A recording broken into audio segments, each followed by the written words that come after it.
The idea of choices was mentioned earlier when it came to being a director, especially for the Last of Us HBO series.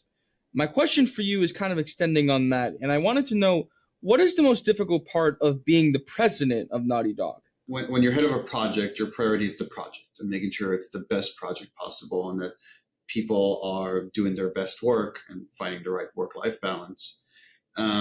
As head of the studio, you're kind of like looking at the studio as a project in that same way of like to making sure the studio has a good direction where it's going.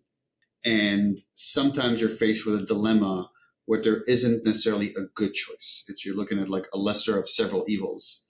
And that can be the hardest, that you know you're going to make a choice that is going to make either someone or someone's unhappy.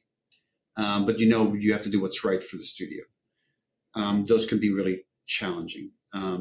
Anytime I have to deliver bad news, that's the hardest and worst part of my job.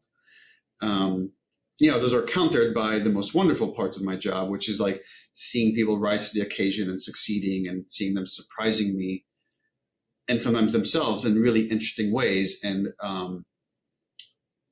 again, one of my greatest joys when I've worked at all levels from intern all the way until the studio head, is just being surrounded by people that are some of the best at what they do.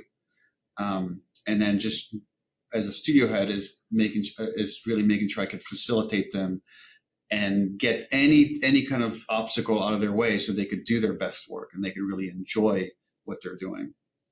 And whenever we succeed in that, it's one of the most satisfying parts of my career.